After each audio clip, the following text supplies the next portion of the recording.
Hey guys, so today we are going to study what is economics. तो मैं आपको बता रही हूँ कि इकोनॉमिक्स क्या होता है।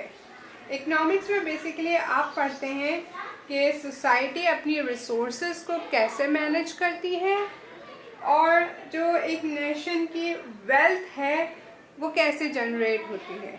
आप पैसों को देखते हैं, आप अपनी प्रोडक्टिविटी को देखते हैं।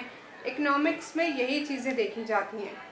तो मेरे पास दो डेफिनेशन है जो मैं आपको बताऊंगी। Economics is the study of how society manages its scarce resources, यानी इसकी जो कम थोड़ी सी रिसोर्सेज हैं उसको सोसाइटी कैसे मैनेज करती है। और दूसरी डेफिनेशन जो है वो ये है, study of nature and causes of generating of wealth of a nation।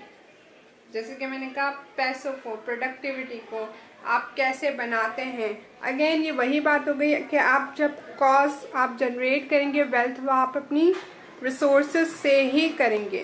तो आपकी रिसोर्सेज जब मैनेज्ड होंगी तो ही आपके पास वेल्थ आएगी मैक्सिमम, वरना नहीं आएगी। तो दोनों सिमिलर हैं, आप दोनों में से कोई भी एक डेफिनेशन याद कर सकते हैं। और इकोनॉमिक्स में बेसिकली हम स्टडी करते हैं कि लोग डिसीजंस कैसे बनाते हैं, बायर्स और सेलर्स इंटरैक्ट कैसे करते हैं, मार्केट्स कैसे इंटरैक्ट करती हैं, मार्केट्स का क्या रोल होता है इकोनॉमी में, और कौन कौन सी चीज़ें हैं जो हमारी इकोनॉमी पर इम्पैक्ट डालती हैं। तो that's it for the definition of economics.